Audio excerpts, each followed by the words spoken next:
इस कार्यक्रम के पुण्यार्चक हैं Bahubali and Muttin wholesales saris and cloth merchants, Chadchan district, Vijayapur एवं समस्त बाहुबली एंड मुत्तीन परिवार।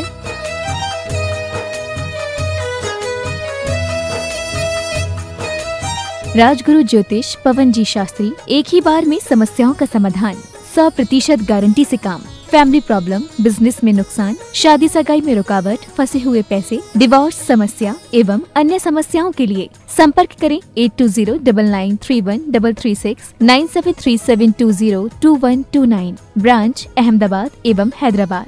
Website www.rajguruastrologer.com।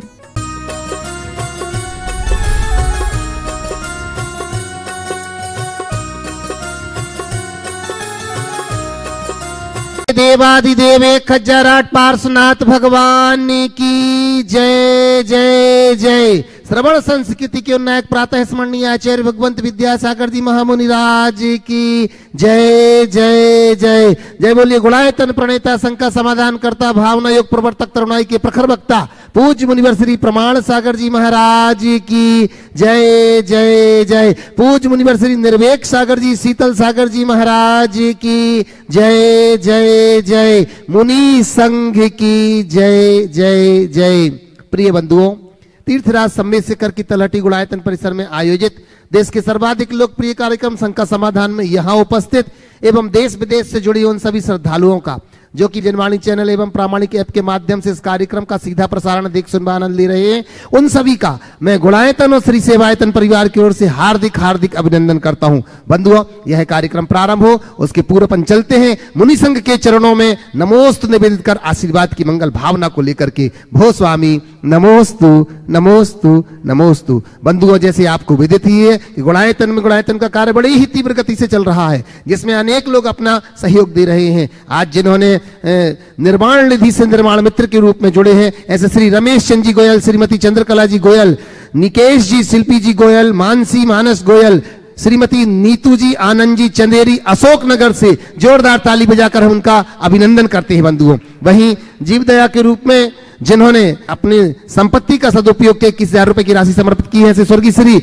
मनसुख लाल जी की स्मृति में समस्त परिवार बोरीवाली मुंबई से जोरदार कलतर ध्वनि से उनका अभिनंदन करते हैं। बंधुओं, इस वर्ष पूज्य आचार्य भगवंत का हम सबको आशीष मिला और आशीष ऐसा मिला कि गुणायतन परिसर में 1-2 नहीं, संख्या पूरी हो चुकी है। संपूर्ण संख्या 9 महाराजों का यहाँ पर बंधुओं वर्षा योग होना निश्चित हो गया है, जिसका 2 जुलाई को कलश स्थापना है। मैं आपसे निवेदन करूंगा कि अपना एक कलश जरूर आरक्षित कराएं। अरे मुख्य कलश में जो आए सो आए, पर किसी न किसी रूप में हमारा योगदान इस चातुर्मास में हो जाए, क्योंकि इस वर्ष का चातुर्मास बड़ा बेजोड़ होने वाला है। आगामी पंच कल्याणक की भूमिका है बंधुओं। तो अपन चलते हैं, मैं आपसे निवेदन करूंगा आप जरूर शामिल होइएगा। साथ ही 3 तारीख को गुरु पूर्णिमा का बड़ा बृहद कार्यक्रम होगा और साथ ही साथ बंधुओं कल एक और हमारी बड़ा महत्वपूर्ण दिवस है, वो महत्वपूर्ण दिवस जो हम कहने से नहीं चूक पा रहे बंधुओं, जिसने संपूर्ण विश्व में जैन धर्म की पताका फहराई शंका समाधान के माध्यम से। वो भले ही कुछ माने, पर हमारे लिए ऐसे पूज्य गुरुवर श्री प्रमाण सागर जी महाराज का 56वां जन्म दिवस है बंधुओं। वह अवतरण दिवस हम सबके लिए मंगलकारी है। धन्य है वो मां जिस मां ने इस बालक को जन्म दे करके हम सबके लिए एक ऐसा आयाम दिया कि आज हम जिन शासन को जान पा रहे हैं। कोटि वंदन करते हैं गुरुदेव के चरणों में और मैं निवेदन कर रहा हूं पूज्य श्री के संगस्त क्षुल्लक श्री स्वरूप सागर जी महाराज के चरणों में, जो प्रत्यक्ष रूप नहीं से आ नहीं पाए, प्रत्यक्ष रूप से उनके प्रश्नों का समाधान पूज्य गुरुदेव के चरणों में रखेंगे। नमोस्तु नमोस्तु इच्छा। नमोस्तु महाराज श्री। मनोज जैन वाराणसी से नमोस्तु करते प्रश्न कर रहे हैं महाराज श्री कि आजकल के ज्यादातर उपायों में चमड़ों की बनी वस्तुएं जैसे जूता, चप्पल, बेल्ट आदि का प्रयोग करने के लिए कोई जागरूकता नहीं है और बेल्ट, पर्स लेकर मंदिर जी में चले जाते हैं, तो चमड़े की वस्तुओं का प्रयोग में कितना दोष है, कृपया मार्गदर्शन करें। देखिए, चर्म निर्मित सामग्री का प्रयोग मंदिर में तो बिल्कुल ऐसे ही नहीं करना चाहिए और मंदिर जी में तो बिल्कुल भी नहीं करना चाहिए। मंदिरों में इस तरह के सूचना पत्र लगाना चाहिए, नोटिस बोर्ड लगाना चाहिए, ताकि लोग उसको समझ सके, जागरूक रहे और इनका परहेज करें। ये एकदम अशुद्ध वस्तु है, इनका प्रयोग बिल्कुल नहीं होना चाहिए, जिससे जीव हिंसा होती है। ऐसा कृत्य तो करना ही नहीं चाहिए। और आज तो हमें उसके बेहतर विकल्प उपलब्ध हैं सिंथेटिक रूप में, तो हमें उनका प्रवर्तन करना चाहिए, उन्हीं का प्रयोग करना चाहिए। सागरजन साराड़ा उदयपुर से नमोस्तु करते हुए पूछ रहे हैं राश्री कि पिताजी 30 मिनट चलकर 30 रुपए बचा लेते हैं, लेकिन पुत्र 30 रुपए देकर 30 मिनट बचाता है। कहने का आशा यह है कि जो जनरेशन गैप, सोच का फर्क है, तो पिता पुत्र के बीच तालमेल कैसे बैठे, कृपया समाधान करें। पिताजी 30 मिनट चलकर 30 रुपये बचाते हैं और बेटा 30 रुपया खर्च कर 30 मिनट बचाता है। दोनों में जनरेशन गैप का अंतर है, सोच का अंतर है, और सोच में ये अंतर हमेशा रहा है। समय काल के अनुरूप व्यवस्थाएं बदली हैं। पहले के कार्यों में और आज के कार्यों में बड़ा अंतर है। पहले लोगों के पास समय पर्याप्त रहता था, लोग उसके अनुरूप काम करते थे। आज लोगों की व्यस्तताएं बढ़ गई है, लोगों ने अपने आप को तरह तरह से इंगेज कर लिया है। सवाल 30 रुपया बचाना या 30 मिनट बचाने का नहीं है, सवाल जीवन की प्राथमिकताओं का है। आज नई पीढ़ी की प्राथमिकताएं बदल गई और हमें उसे स्वीकार करना होगा। इस संदर्भ में मैं इतनी ही बात कहूँगा कि नई और पीढ़ी के बीच एक तालमेल होना चाहिए। पुरानी पीढ़ी के लोगों को नई पीढ़ी की ऊर्जा का और नई पीढ़ी के लोगों को पुरानी पीढ़ी के अनुभव का लाभ उठाना चाहिए। यदि दोनों में ऐसा सामंजस्य बना रहे तो कोई कठिनाई नहीं। हम लोगों ने एक बहुत पुरानी कहानी पढ़ी। एक जंगल में एक अंधा और एक पंगु जा रहा था। अचानक जंगल में आग लग गई, चारों तरफ आग की लपटें फैल रही थी। अंधा कुछ देख नहीं पा रहा था, जिधर जा रहा था उधर से आंच आ रही थी, और पंगु देख तो रहा था पर कहीं जा नहीं पा रहा था, चल नहीं पा रहा था। दोनों बुरी तरह झुलस रहे थे। दोनों ने आपस में मिलकर एक निर्णय लिया कि देखो, ऐसा करेंगे तो हम दोनों की जान खतरे में पड़ेगी। पंगु ने अंधे से कहा, देखो तुम्हारे पास सशक्त पैर हैं पर तुम्हें दिखता नहीं, मेरे पास आंखें हैं पर मैं चल नहीं सकता। यदि हम लोग दोनों मिल जाएं तो इस समस्या से दोनों का बचाव हो सकता है। पूछा, अंधे ने पूछा, बोलो क्या प्रस्ताव। तो पंगु ने कहा कि तुम मुझे अपने कंधे पर बिठा दो, मैं तुम्हें इशारा देता रहूंगा, तुम चलते जाना, मेरे इशारे पर तुम चलोगे, हम दोनों इस वन से बाहर निकल जाएंगे। और दोनों ने वैसा ही किया। अंधे ने अपने कंधे पर पंगु को बिठाया, पंगु इशारा करता गया, अंधा चलता गया और दोनों सुरक्षित वन से बाहर निकल गए। आज के संदर्भ में मैं इतना ही कहूँगा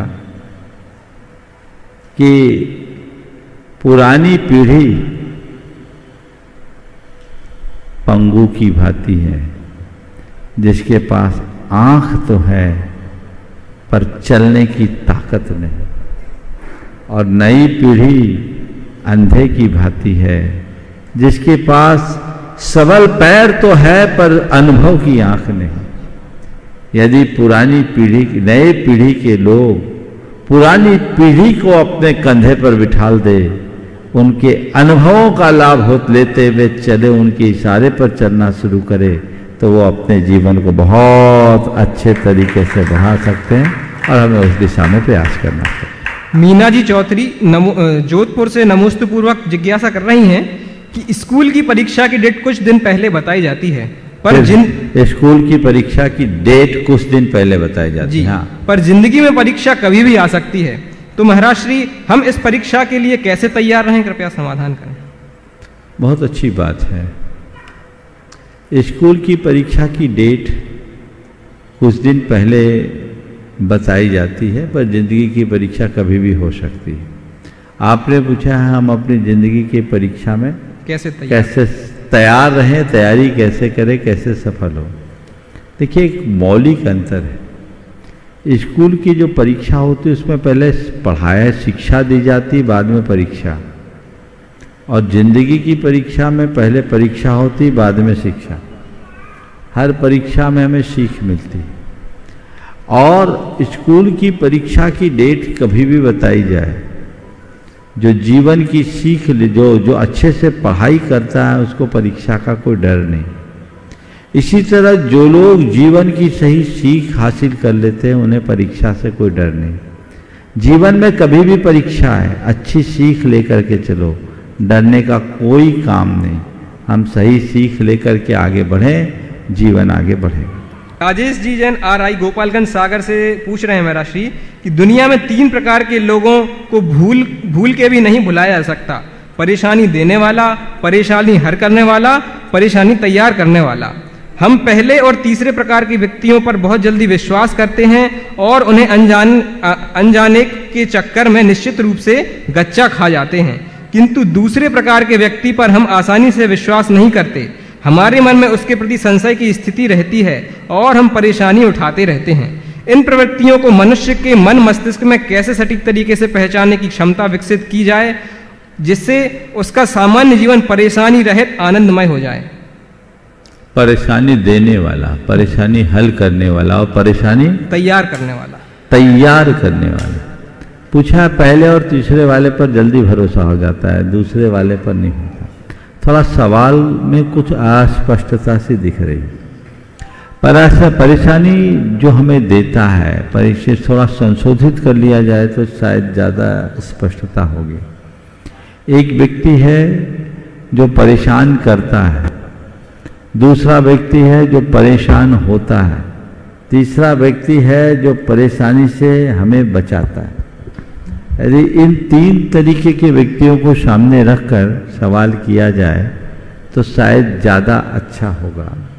परेशान करने वाला, परेशान होने वाला और परेशानी मिटाने वाला, परेशानी का हल करने वाला। हमें सबसे अच्छा व्यक्ति वो है जो हमारी परेशानी का हल करे। लेकिन परेशान होता है व्यक्ति अपनी दुर्बलता से और परेशान करता है सामने वाला अपने द्वेष से। हम व्यक्ति के व्यक्तित्व को पहचाने और हमेशा कोई हमें कितना भी परेशान करे हम उससे परेशान न होने का रास्ता चुने।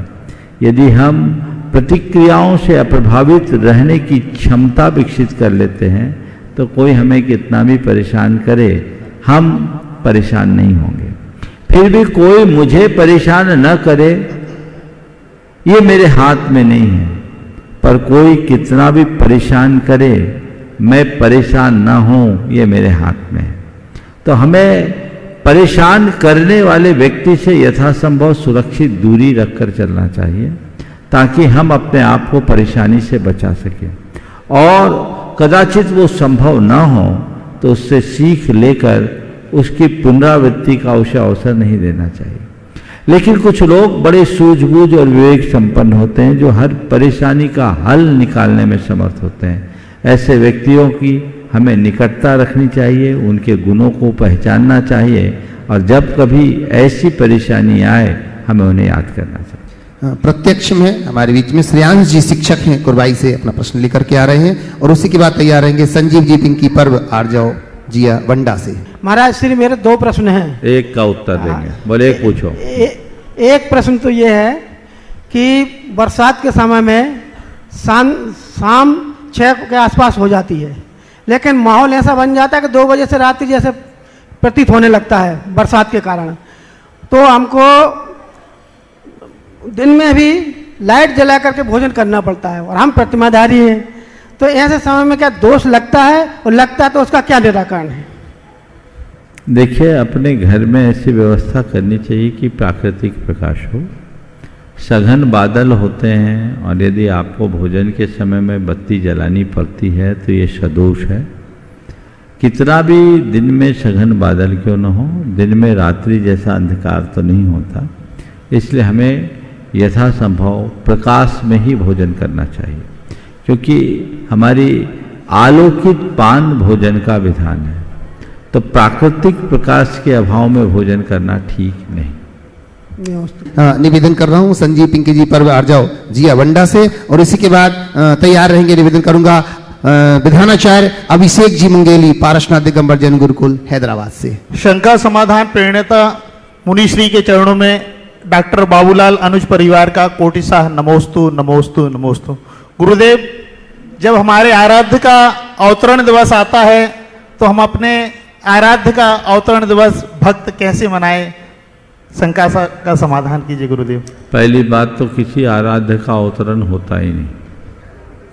जो अवतरित होकर अपने जीवन का उत्थान करता है वही हमारा आराध्य बनता है। समझ गए? नहीं, जो पहली बात तो सुनो जो मैं बोल रहा हूं। आराध्य का अवतरण कहाँ हुआ? जैन धर्म में जन्म से कोई महान नहीं होता, महान अपने कर्म से होता है। तो तुम जिस आराध्य की बात कर रहे हो और जिसके अवतरण की चर्चा कर रहे हो, वो जब अवतरित हुआ था तो क्या था, थोड़ा सोचो। समझ गए? इसलिए जो अपने जीवन में तप साधना करता वो महान होता है, हमें उसे महत्व देना चाहिए। जैसे हमारे आचार्य परमेष्ठी और मुनिराज का अवतरण दिवस आता है तो उसको हम कैसे भक्त मनाएं? हम तो बोल रहे हैं अवतरण आचार्य का हुआ ही नहीं, आचार्य की दीक्षा होती जी, मुनि की दीक्षा होती। अवतरण तो किसी बालक का होता है जी। हम लोग जन्मदिन नहीं मनाते। ठीक, नमोस्तु गुरुदेव। अभिषेक जी मंगेली विधानाचार्य पारसनाथ दिगंबर जैन गुरुकुल हैदराबाद से। और इसी के बाद मैं निवेदन करूंगा एकता जी अजमेरा हजारीबाग से। श्री पारसनाथ दिगंबर जैन गुरुकुल महाराजगंज हैदराबाद एवं जैन समाज मुंगेली की ओर से गुरुदेव आपके श्री चरणों में त्रैबार नमोस्तु। गुरुदेव, हर व्यक्ति के जीवन काल में किसी बड़े लक्ष्य की प्राप्ति के दौरान उसको उपहास और विरोध का सामना करना पड़ता है। उपहास और विरोध से यदि वो गुजर जाता है तो नियम से किसी बड़े लक्ष्य तक पहुंच ही जाता है, किसी बड़े मुकाम को वो प्राप्त कर लेता है। तो गुरुदेव, कृपया करके आपका मार्गदर्शन चाहिए कि विरोध और उपहास के दौरान हम अपने मन को नियंत्रित और शांत कैसे रखें जिससे हम अपने लक्ष्य की ओर पहुंच सकें। विरोध और उपवास के दौरान हम अपने मन को नियंत्रित और शांत कैसे रखें जिससे हम अपने लक्ष्य की ओर पहुंचे। कभी दीपक जलाए? अक्सर जलाते हो? हाँ, अक्सर। दिए के लौ को देखा है? देखा है। क्या दिखता है उसको? क्या देखा है? लौ में क्या होता है? प्रकाश। और कुछ? थोड़ा ध्यान करो, यहाँ दीपक जल रहा है, केवल ज्योति है कि कुछ और भी है? बोलो। बाती भी। अरे धुआं है कि नहीं? धुआं है, धुआं भी। धुआं ऊपर है, ज्योति नीचे। लेकिन हमारा ध्यान धुएं पर होता है या ज्योति पर? ज्योति पे। तो बिना धुआं के ज्योति जलती ही नहीं। इसलिए हमेशा अपना ध्यान ज्योति पे रखो, धुएं पर नहीं। जी। समझ गए? जो अपने बृहद लक्ष्य को सामने रखता है वो मान करके चलता है कि विरोध ज्योति से पूर्व उठने वाला धुआं है, उठा खत्म हो जाएगा। हमें उस धुएं को नहीं, उसकी ज्योति को देखना है। ये एक चुनौती है, ये तो चीज़ें आएगी, सहज प्रक्रिया का एक अंग है। हमें इनसे ज़्यादा प्रभावित होने की आवश्यकता नहीं। मैं चल रहा हूं और निवेदन कर रहा हूं मंचासीन पूज्य चुल्लक श्री समादर सागर जी महाराज के चरणों में प्रश्न के माध्यम से हम सबकी शंकाओं को आपके प्रश्न के माध्यम से समाधान मिले, ऐसा निवेदन। नमोस्तु महाराज जी, नमोस्तु। हाँ जी, वर्तमान में विज्ञापन का जमाना है। वो विज्ञापन को इतने अच्छे से पेश करते हैं कि लोग उसमें मोहित हो जाते हैं। तो उसी को देख करके वर्तमान में कुछ चीज़ें देखी जाती हैं। एक तो दार्शनिक पतन देखा जाता है, दार्शनिक पतन, तात्विक पतन और चारित्रिक पतन, ये 3 प्रकार के पतन देखे जाते हैं। तो महाराज जी, विज्ञापन के माध्यम से जो इस प्रकार की लोग मोहित होते हैं उसको किस प्रकार से अपन अपने जीवन में देखें कि जीवन अच्छा बना रहे? बहुत अच्छा सवाल उठा है। दार्शनिक पतन, तात्विक पतन और चारित्रिक पतन, विज्ञापनों के इस अंधे दौर में इस तरह का पतन होता रहता है। और पतन की स्थितियां ऐसी बनती बदलती रहती।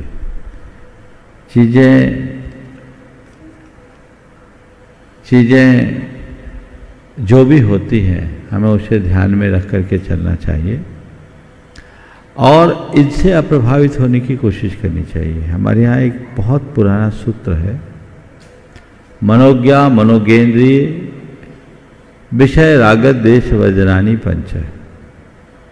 अगर अपने अपरिग्रह की निष्ठा को बचाना चाहते हो तो मनोज्ञ और अमनोज्ञ इंद्रिय विषयों के प्रति राग देश से बचो। यदि दूसरे शब्दों में मैं कहूँ तो ये कह सकता हूँ कि हमारे तीर्थंकरों के द्वारा उपभोक्तावाद की प्रवृत्ति से बचने का एक संदेश है। हमारी संस्कृति में सदैव आवश्यकता और उपयोगिता के आधार पर चीज़ों के संग्रह और संचय की बात की गई। आज विज्ञापनी दौर में आवश्यकता और उपयोगिता नहीं, जो चीज़ें सामने आ रही है वह चीज़ें हम पर हावी हो गई और इस तरह के भ्रमजाल में लोग उलझ जाते हैं और कभी कभी तो बड़ी हास्यास्पद स्थिति निर्मित हो जाती है। एक बार एक आदमी सपने में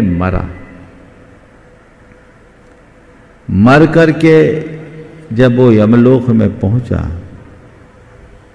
तो देखा उसका पुण्य पाप बराबर था। वहां के अधिकारी ने उससे कहा कि तुम्हारा पुण्य पाप बराबर है, तुम कहाँ रहना पसंद करोगे, स्वर्ग में कि नरक में? वो थोड़ा दुविधा में फंसा तो उसे सुझाव दिया गया, एक काम करो तुम दोनों जगह विजिट करे आओ, घूम आओ, तुम जहाँ जाना पसंद करोगे वहाँ हम भेज देंगे। ठीक। पहले वो स्वर्ग गए, देखा स्वर्ग में तो एक अलग प्रकार की जिंदगी, बंधी बंधाई जिंदगी, कोई पूजा कर रहा है, कोई पाठ कर रहा है, कोई भक्ति कर रहा है, सब अपने में मगन है, किसी से कोई लेना ही देना नहीं। सोचा चलो नरक चलते, वो नरक गया। जैसे ही नरक पहुंचते ही उसका तगड़ा रिसेप्शन हुआ विस्की और ब्रांडी से। अंदर गया तो वहां डिस्कोथेक चल रहा था, देखकर हैरान रह गया, हद हो गई, बर्थ में पंडितों ने नरक को बदनाम कर रखा है, जिंदगी का सच्चा सुख तो यहां है। लौट कर आया, पूछा कहां जाना है, बोले मुझे नरक भेज दो। नरक जाना, बोले हाँ देख लिया कुछ नहीं रखा तुम्हारे स्वर्ग में, मुझे नरक भेज दो। एक बार और सोच लो, बोले कह दिया ना हमें नरक जाना, नरक भेज दो। उसे नरक शिफ्ट कर दिया गया, नरक शिफ्ट किया और जैसे ही नरक पहुंचा मार काट चालू, रौद्र रूप। वो घबरा गया, ये कहां पहुंच गया। उसने पूछा हद हो गई, अभी मैं जो नरक देख कर गया वो कुछ और था और अभी जो देख रहा हूं वो कुछ और, मामला क्या है? उसने कहा भाई साहब वो नरक का विज्ञापन था, ये असली नरक है। तो ये विज्ञापनों के भ्रमजाल में जो फंसेगा उसका कुछ ऐसा ही हाल होगा। मैं निवेदन कर रहा हूं पूज्य एलक श्री निजानंद सागर जी महाराज के चरणों की वंदना करते हुए अपनी जिज्ञासाओं के माध्यम से हम सबको निज के आनंद में लेके जाएं। मंचासीन मुनिराजों को नमोस्तु। एक जगह पढ़ा हुआ था कि नींद छोटी मृत्यु है और मृत्यु बड़ी नींद है। कुछ लोग बच्चों की तरह अपना शरीर छोड़ देते हैं, जैसे बच्चा खेलते खेलते कहीं खाते खाते कहीं भी सो जाता है, कहीं भी लुढ़क जाता है, मोबाइल देखते देखते, टीवी देखते देखते। परंतु जो समझदार लोग होते हैं पूरी तैयारी के साथ में सोते हैं। तो हम लोग अपने जीवन में कैसी तैयारी करें कि हम लोग चिर निद्रा में जब सोएं तो उसमें अच्छे शांत परिणामों से नमो का मंत्र पढ़ते पढ़ते अपनी आत्मा का ध्यान करते करते शरीर को छोड़ें, कैसा अपना आहार विहार रखें, कैसा अपना आचार विचार रखें, इसके बारे में मार्गदर्शन। बहुत सुंदर वाक्य कहा है महाराज जी। नींद एक छोटी मृत्यु है और मृत्यु एक लंबी नींद। बात सही है कि बच्चे कुछ भी करते करते सो जाते हैं, लेकिन बड़े सब काम समेट कर सोते हैं। निश्चित मृत्यु की महानिद्रा हम आप सबको एक दिन आनी है, वो तय है। पर उस नींद में जाने के पूर्व यदि हमने अपनी तैयारी कर ली तो हमारी भलाई है, अन्यथा सब कुछ अधूरा अधूरा सा रह जाएगा। लेकिन ऐसा वही करते हैं जिन्हें इस बात का आभास होता है कि अब मेरे सोने का समय आ रहा है। अपने दिनचर्या के अनुभव को देखिए, जो जो सोने का समय निकट आता है, आप सोने से पूर्व अपने नियत कार्यों को निपटाने की तत्परता दिखाते हो। आज मुझे ये काम करना है, सोना है तो सोने के पहले मुझे ये काम करना है। और कुछ लोग तो ऐसे होते हैं जो कहते हैं करके ही दम लेंगे। तो जो काम मुझे करना है वो करना है। जब तक मनुष्य अपने लक्ष्य को सुनिश्चित नहीं कर लेता, तब तक वो ऐसी स्थिति से अपने आप को बचा नहीं पाता। तो हम अपना लक्ष्य बनाएं, पुरुषार्थ जगाएं, जीवन के यथार्थ को सामने रख करके चले। हम लोगों ने बचपन में ये बात सीखी है, राजा राणा छत्रपति हाथिन के असवार, मरना सबको एक दिन अपनी अपनी बार। ये तो हमें जन्म घुट्टी में दिया गया, एक दिन सबको मरना है। हम जी रहे हैं, इसमें कोई आश्चर्य नहीं। आश्चर्य तो केवल इस बात का है कि हम मरे नहीं। तो हम जीते जी चले, अपने जीवन को आगे बढ़ाने का प्रयास करें, सही रास्ते पर चले, अपना लक्ष्य बनाएं, तो हमारा पुरुषार्थ अपने आप जगेगा। क्या मुझे करना है और क्या नहीं करना, ये समझना चाहिए। ये समझ जिसके हृदय में विकसित हो जाती है, उसे अतिरिक्त रूप से कुछ कहने की आवश्यकता और अपेक्षा शेष नहीं होती। वो खुद अपना सारा काम करने में सक्षम हो जाता है और वो जीवन की दिशा को परिवर्तित कर लेता है। बंधुओं, अपन प्रश्न के लिए चलें उसके पूर्व हमें बड़ी प्रसन्नता है, आज हमारे गुणायतन में झारखंड बिजली बोर्ड से डीजीएम हमारे बीच में यहाँ उपस्थित हैं, श्रीमान विनय कुमार जी। मैं उनको बड़े सम्मान के साथ मंच पर आमंत्रित कर रहा हूँ, निवेदन कर रहा हूँ मंच के ऊपर आए और जोरदार तालियों के साथ इनका अभिनंदन करते हैं। इनका अभिनंदन करने के लिए मैं हमारे गुणायतन के सीईओ माननीय सुभाष जी से निवेदन करता हूँ। माननीय विनय जी जो कि डीजीएम है झारखंड के बिजली बोर्ड से, पूज्य गुरुदेव के चरणों में पहुंच रहे हैं। पुनः पुनः तालियों के साथ हम इनका बहुत बहुत बहुत बहुत अभिनंदन करते हैं। आए और पूज्य गुरुदेव से आशीष पाक रही है। बंधुओं, इसी के साथ मैं निवेदन करने के लिए पहुंच रहा हूं। चलिए, तो मैं निवेदन करता हूं प्रश्न के लिए।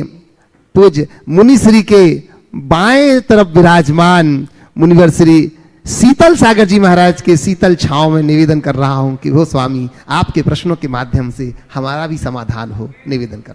प्राकृत व्याकरण में एक सूत्र आता है, रित अत रित इत रुत उत रित ओत, ऐसे 4 सूत्र है। मतलब जो ऋ का उच्चारण होता है वो किस तरह से किया जाए, क्योंकि प्राकृत में वृक्ष को रुक्ष कहा है और ऋषभ को उसह, मृषा को मोसा, ऐसा बनता है प्राकृत में। तो आज जो कुछ लोग वृक्ष बोलते हैं, कोई वृक्ष बोलते हैं, कोई वृक्ष बोलते हैं, तो सही क्या है? देखिए, प्राकृत भाषा के हिसाब से जो रुक्ष है बिल्कुल सही है और ऋषभ को उष है वो बिल्कुल सही, क्योंकि री वर्ण प्राकृत में है ही नहीं। पर जब हम संस्कृत की बात करते हैं तो संस्कृत में वृक्ष ही है और हिंदी में भी यदि हम बोले तो हमें वृक्ष ही बोलना चाहिए। वृक्ष से जो रुक्ष बना, रुक्ष, अभी भी कई देशी भाषाओं में पेड़ को रूख भी बोलते हैं, रूखड़ा भी बोलते हैं, ये देशी भाषाओं का प्रयोग। राजस्थान में छोटी छोटी झाड़ियों को रुखड़ा बोलते हैं और रुख भी बोलते हैं, झाड़ भी बोलते हैं। ये अलग अलग देशी शब्दों में लेकिन सही अगर वृक्ष बोले ये सही उच्चारण है, वृक्ष ये उच्चारण सही प्रतीत नहीं हो हिंदी में। मैं निवेदन कर रहा हूँ पूज्य मुनिवर श्री निर्वेक सागर जी महाराज के चरणों की वंदना करते हुए। वो स्वामी आप अपना पूज्य श्री से निवेदन, युग बदल रहा है और व्यक्ति की सोच भी बदल रही है, और संसार के दुखों से मुक्ति प्राप्त करने के लिए जहाँ श्रमण पंथ का निर्देश किया गया है, वहीं दूसरी ओर सदग्रस्त या ग्रस्त आश्रम में भी उसकी भूमिका बनती है। आज हमारे समाज में बहुत से युवक ऐसे हैं जो कि सक्षम हैं, सामर्थ्यवान हैं, नैतिक आचरण से युक्त हैं, किंतु फिर भी उनके सामने एक ऐसी समस्या है कि उनका गृहस्थ आश्रम व्यवस्थित तरीके से आगे संचालित नहीं हो पा रहा है या उनके विवाह नहीं हो पा रहे हैं। ऐसे समाज में बहुत सारे नवयुवक हैं जो कि अपने आगामी जीवन को लेकर के बहुत मैं क्या करूं इस विषय को लेकर बहुत चिंतित हैं। परिवारजन तो चिंतित ही हैं, किंतु एक उम्र के बाद अब वो ऐसे स्थान पर पहुंच जाते हैं कि वो निर्णय नहीं कर पाते। ऐसे संस्कारवान युवकों के लिए आपका कोई ऐसा संदेश मिले जिससे वो अपने भविष्य को लेकर के सुनिश्चित मार्ग को अपना सकें, तो बड़ी कृपा होगी। आपने एक बहुत ही गंभीर समस्या की तरफ ध्यान आकृष्ट किया है। आज भी हमारे समाज में बहुत सारे युवा ऐसे हैं, युवा हैं, युवतियां हैं, जिनके गृहस्थाश्रम की धर्म की तो बात की बात है, गृहस्थी ही नहीं बसी। आप यही कहना चाह रहे हैं? अब गृहस्थी ही नहीं बसी तो गृहस्थाश्रम में प्रवेश क्यों करेंगे, कैसे करेंगे? तो दो स्थितियां हैं, एक वे जिनकी गृहस्थी बसी नहीं और दूसरी वे जिनने गृहस्थी बसाई नहीं। क्या बोल रहा हूं? एक वे जिनकी गृहस्थी बसी नहीं और दूसरे वे जिनने गृहस्थी बसाई नहीं। समस्या उनके सामने है जिनकी गृहस्थी बसी नहीं, उनके सामने नहीं जिनने गृहस्थी बसाई नहीं, उनमें हम लोग हैं। हम लोगों को तो कोई समस्या नहीं। तो बेहतर तो यही है, इससे अच्छा मार्ग कोई नहीं है कि भैया उस चक्कर में फंसो ही मत, कीचड़ में पांव डालने के बाद होगा क्या। लेकिन मैं ये मानता हूँ कि ये ऐसा करने से संतति नहीं बढ़ेगी और संतति के अभाव में संस्कृति नहीं फलेगी। साधु जीवन सर्वोत्तम है, पर मैं ये कहूँगा कि सब साधु बन जाए तो मामला ठीक नहीं है। हमारे 24 तीर्थंकरों में से 19 तीर्थंकरों ने पहले गृहस्थी बसाई और ये 5 जो बाल ब्रह्मचारी हुए वो अपवाद स्वरूप हुए, क्योंकि तीर्थंकर तो सब गृहस्थी बसा करके ही आगे बढ़ते हैं, क्योंकि संतति को बढ़ाने का संदेश भी उन्हें देना होता है। और सब बाल ब्रह्मचारी हो जाएंगे तो संस्कृति वहीं रुक जाएगी। अच्छा है कुछ निकल जाओ हम लोगों की तरह, लेकिन नहीं निकलो तो बीच में मत रहो। या तो शादी करो या साधु बनो, तीसरा रास्ता नहीं।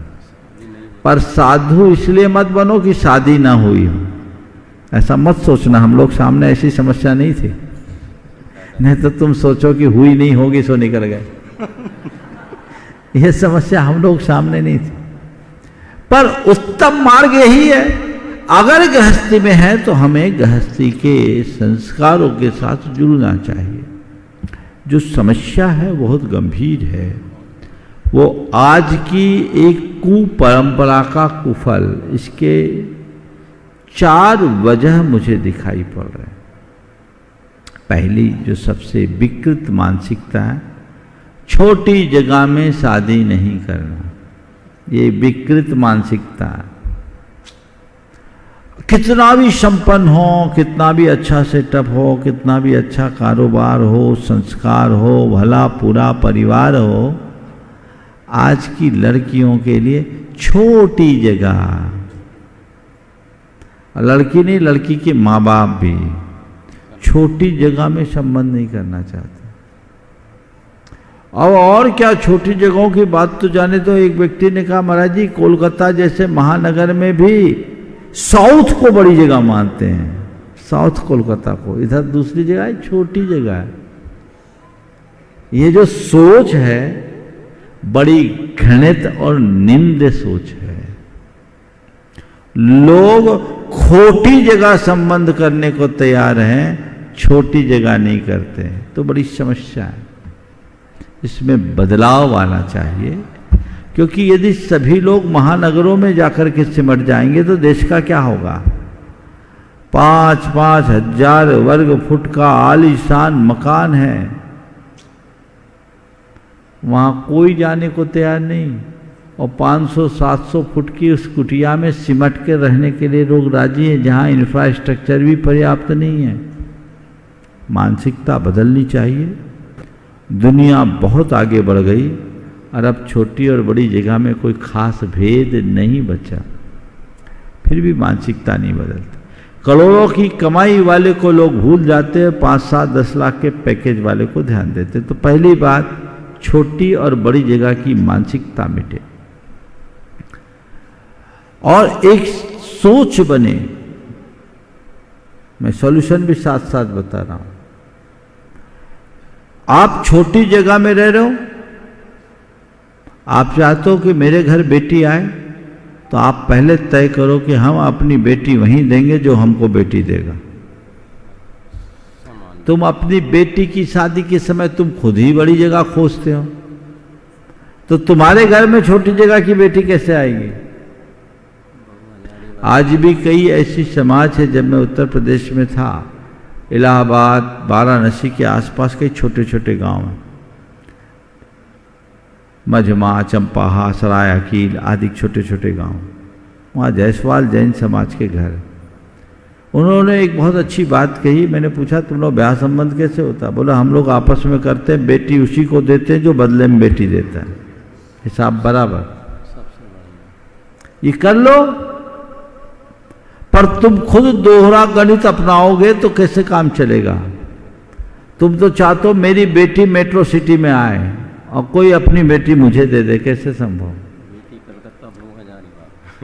तो ये सोच बदलनी चाहिए। दूसरी बात, हमें जॉब वाला लड़का चाहिए। जॉब, ये मानसिकता ठीक नहीं। हमें सही भरा पूरा परिवार, संपन्न व्यक्ति देखना चाहिए। तो ये मानसिकता भी बदलनी चाहिए। तीसरी वजह है जरूरत से ज्यादा पढ़ लिख जाना, पढ़ा लिखा देना। अपने बच्चों को ज्यादा पढ़ा देने के कारण मैच का जोड़ा नहीं मिलता, लोग परेशान हैं। अब क्या करें, ये एक बड़ी समस्या है। तो पढ़ाई लिखाई अच्छी चीज है, लेकिन ऐसी पढ़ाई मत करो जिसमें योग ना मिले। और चौथी बात, आपसी संपर्कों का अभाव। पहले विवाह शादी के लिए इतने रिश्ते नाते होते थे, एक दूसरे से कनेक्शन ऐसा होता था कि पता लगा तुरंत संबंध मिल जाते थे। अब किसी से कोई को मतलब ही नहीं है, और अब जल्दी से कोई संबंध बताना भी नहीं चाहता, कौन पचड़े में पड़े, क्योंकि मानसिकता लोगों की खराब है। तो अब क्या करेंगे, इधर उधर से विभिन्न माध्यमों से शादी.com आदि वेबसाइट्स का उपयोग करके संबंध ढूंढते हैं, सही संबंध मिल नहीं पाते, लोग बहुत परेशान होते हैं। अगर इन कारणों का निवारण हो तो बहुत सारा सॉल्यूशन निकल सकता है। तो पहली बात जैसे मैंने कही, बेटी दो और बेटी लो, ये अभियान चले। दूसरी बात, बच्चों की पढ़ाई लिखाई पर हमें उतना ही ध्यान देना है और उतना ही पढ़ाना है जितने आगे कोई दिक्कत ना हो। शादी के बाद भी तो पढ़ाई लिखाई हो सकती है, यह अवसर होना चाहिए। तीसरी बात, जॉब और व्यापार के भेद को मिटाना चाहिए, बल्कि हम लोगों के हिसाब से तो व्यापार को प्रमुखता देना चाहिए। और चौथी बात, जो आपसी संपर्कों का अभाव है, तो एक संबंध डेवलप करो। अब रिश्ते नाते तो है नहीं, क्योंकि सबके एक ही बेटा एक ही बेटी है। पहले चाचा ताऊ मामा फूफा सब होते थे, मौसियाँ होती थी, बड़ा कुनबा होता था। अब तो सब कोई जानते नहीं एक दूसरे को।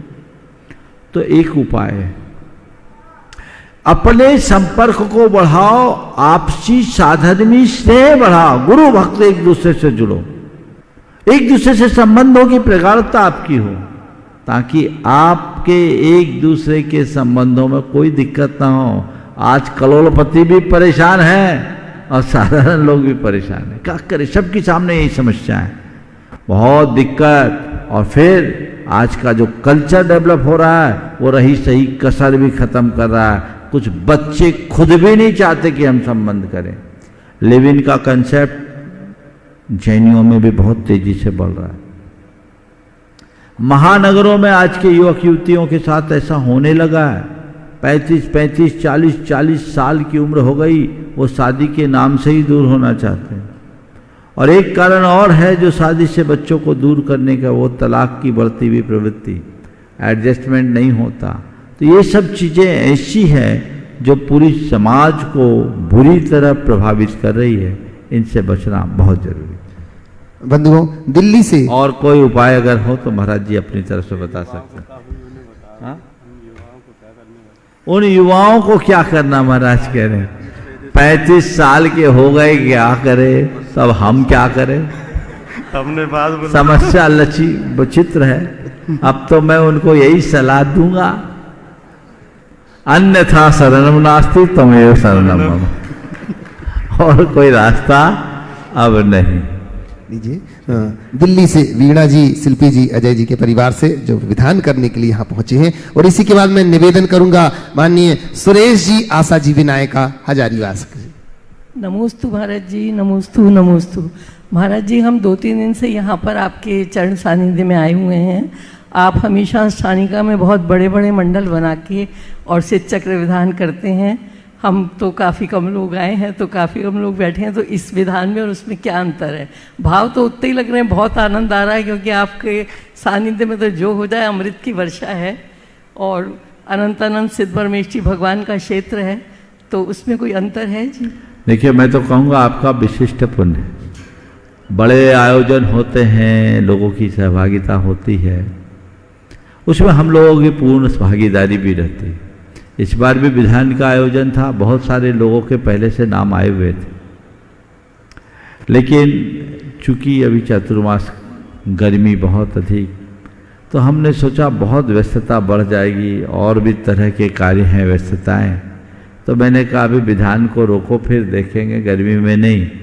तो यहाँ कोई विधान होना नहीं था, लेकिन इनका प्रबल पुण्य था, इनका मन था कि हमको विधान करना ही है।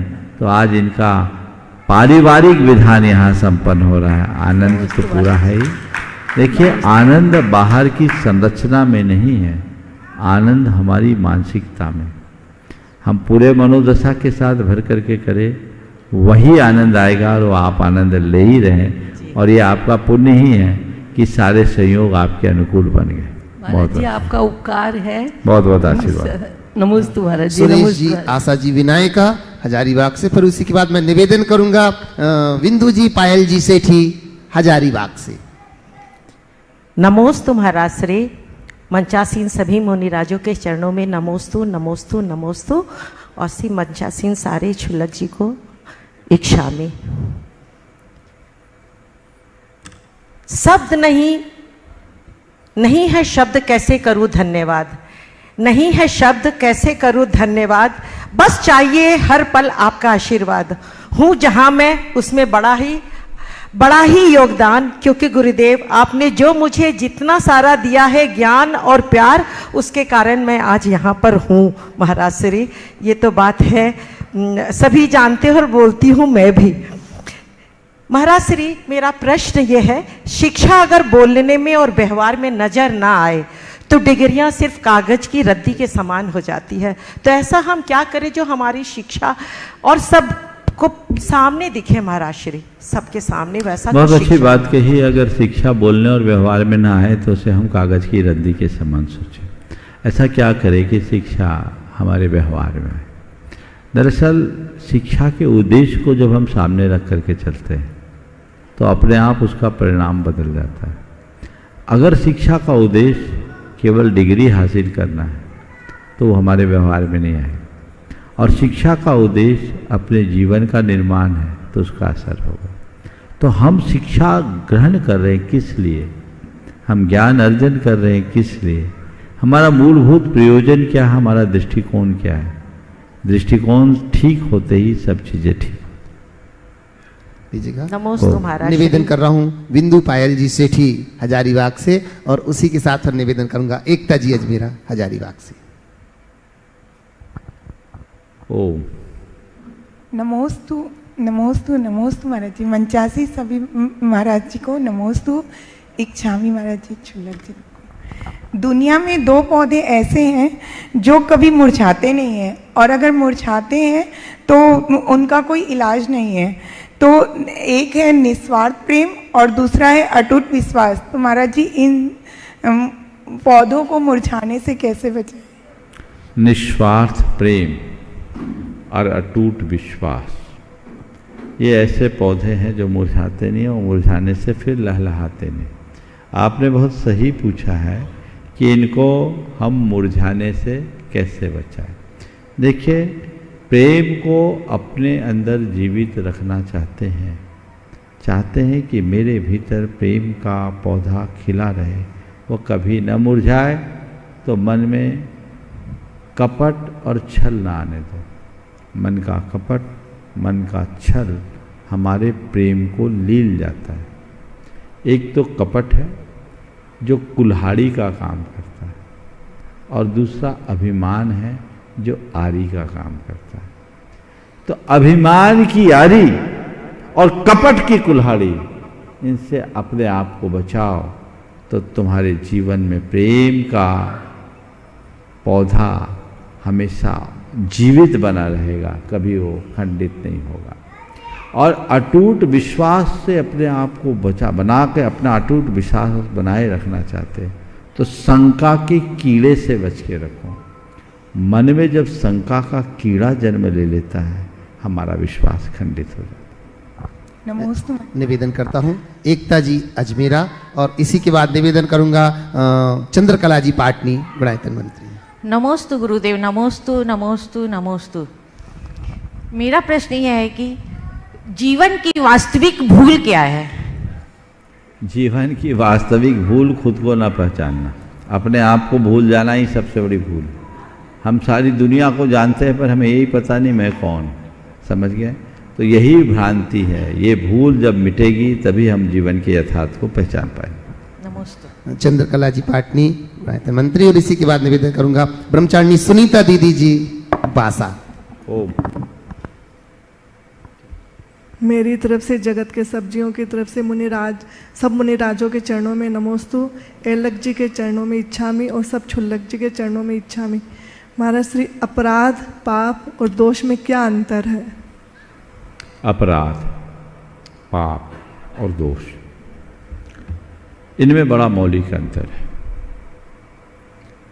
पाप अर्थात हमारे अंदर होने वाला दुष्कृत,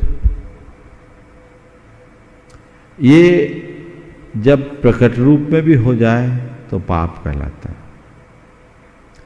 और जब विशेष रूप से प्रकट हो तो दोष कहलाता है। लेकिन जब वह हमारे दंड विधान के विरुद्ध होता है तो अपराध बन जाता है। इसे ऐसा समझे, मन में किसी को मारने का भाव आया, ये पाप है। मन में किसी को मारने का भाव आया, ये पाप है। और अपने भावों को क्रियान्वित करने के लिए हमने भावों से सामने वाले को मारने के लिए हाथ उठाया, ये दोष है। और सामने वाले को मार दिया, ये अपराध है। समझ गए? तो मारने का भाव पाप, मारने की सामग्री जुटाया ये दोष, और मारने की क्रिया कर दी ये अपराध। दूसरे शब्दों में कहूं तो पाप मन में होता है, अपराध बाहर। पाप का प्रकट रूप अपराध है, जो दंड विधान के तहत दंडनीय है वो अपराध, और वह पाप जिसे दंड विधान के द्वारा अपराध नहीं माना जाता, दंडनीय नहीं है, फिर भी जो दुष्कृत है वह दोष। मन में किसी के प्रति ईर्ष्या का भाव आया, ये पाप और दोष है। हमने किसी पर गुस्सा किया, ये पाप भी है, दोष भी है। गुस्से में हमने किसी से कुछ कह दिया, इसमें कोई कानून कुछ नहीं कहता, ये दोष है। लेकिन गुस्से के आवेश में आकर हमने किसी को क्षति पहुंचा दी, वो दंड विधान के विरुद्ध है, वो अपराध है। सजा अपराध को की दी जाती है और शुद्धि पाप की जाती है। पाप की शुद्धि करेंगे तो दोष भी दूर होगा और तभी हम अपराध से मुक्त होंगे। ये तीनों में आता है। ब्रह्मचारिणी सुनीता दीदी जी बासा, और इसी के बाद तैयार रहेंगे अनिमेश जैन गोमिया। त्रय मुनिवर के चरणों में नमोस्तु नमोस्तु नमोस्तु। एलक जी छुलक जी के चरणों में इच्छा में इच्छा में इच्छा में। महाराज जी, आज का जो परिवेश चल रहा है ये लव जहाज वाला, इसमें हम अपने समाज के युवक युवतियों को कैसे संदेश दें कि इनके गर्भ के संस्कार माता पिता के जो हैं वो पल्लवित क्यों नहीं होते, और ये लोग यहाँ से जहाँ अहिंसा के पुजारी हैं और जहाँ क्रूर जीवों के हाथों में चले जाते हैं, तो इनके लिए जो अभी युवा वर्ग है तो इनको गर्भ के संस्कार कैसे देना चाहिए कि आगे हमारा धर्म सुरक्षित रहे। देखिए, संस्कार तो हीनाधिक रूप में सब में है। मैं मानता हूं ये सब संस्कार हीनता के परिणाम से नहीं है, ये संगति के प्रभाव से।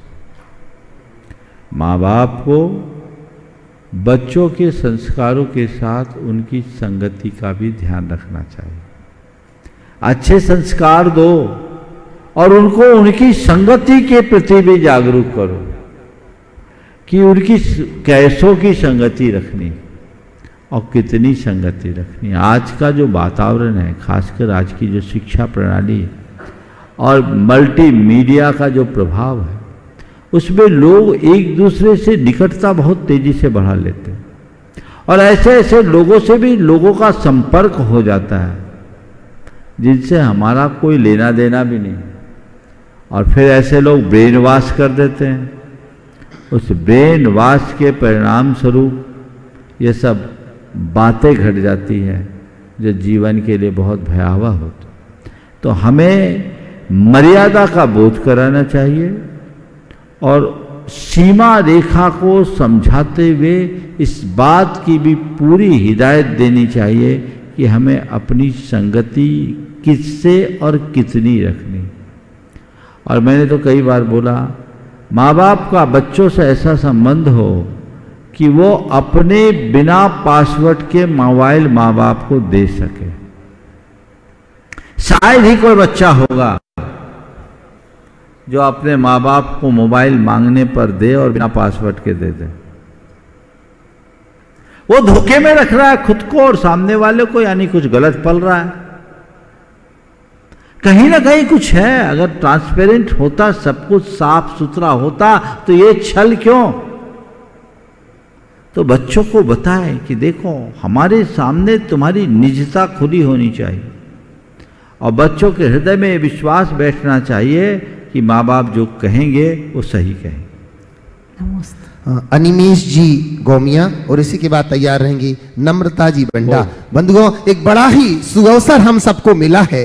पूज्य गुरुदेव के सानिध्य में आज हम सब लोगों ने नंदीश्वर भक्ति का अखंड पाठ प्रारंभ कर दिया है, जो लगातार 8 दिवसों तक चलता रहेगा। सभी मुनिराजों के चरणों में मेरा त्रिबार नमोस्तु नमोस्तु नमोस्तु। महाराज जी, मेरा प्रश्न ये है कि ऐसा बोलते हैं कि राग आदि मोह भी हमारे मोक्ष मार्ग में रुकावट बनता है। तो महाराज जी, जो आपका लगाव है आपके गुरु के प्रति, हमारा लगाव है जो आपके प्रति, तो महाराज जी ये लगाव है तो इससे हम मोक्ष कैसे जा सकते? बहुत अच्छी बात। बिल्कुल, राग का एक कण भी हमारे मोक्ष मार्ग में बाधक है, पर ध्यान रखना लगाव दो तरह का, एक मोहात्मक और एक भक्तियात्मक। समझ गए? अगर भक्ति जन्य लगाव होगा तो वो तुम्हारा संसार तारेगा, पार करेगा, और मोह मूलक लगाव होगा तो संसार में अटक जाओगे। तो गुरुदेव कहते हैं गुरु की भक्ति करो, गुरु से मोह नहीं। समझ गए? मोह उलझाता है, भक्ति तारती है। समय आप सबका हो गया, यहीं पर विराम। बोलिए है परम पूज आचार्य गुरुवर श्री विद्यासागर जी मुनि श्री प्रमाण सागर जी।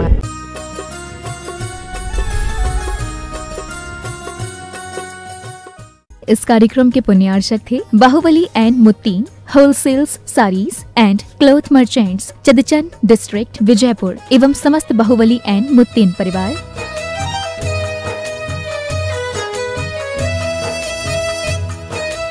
राजगुरु ज्योतिष पवन जी शास्त्री, एक ही बार में समस्याओं का समाधान, 100% गारंटी से काम। फैमिली प्रॉब्लम, बिजनेस में नुकसान, शादी सगाई में रुकावट, फंसे हुए पैसे, डिवोर्स समस्या एवं अन्य समस्याओं के लिए संपर्क करें 8209931336 9737202129। ब्रांच अहमदाबाद एवं हैदराबाद। Website www.rajguruastrologer.com।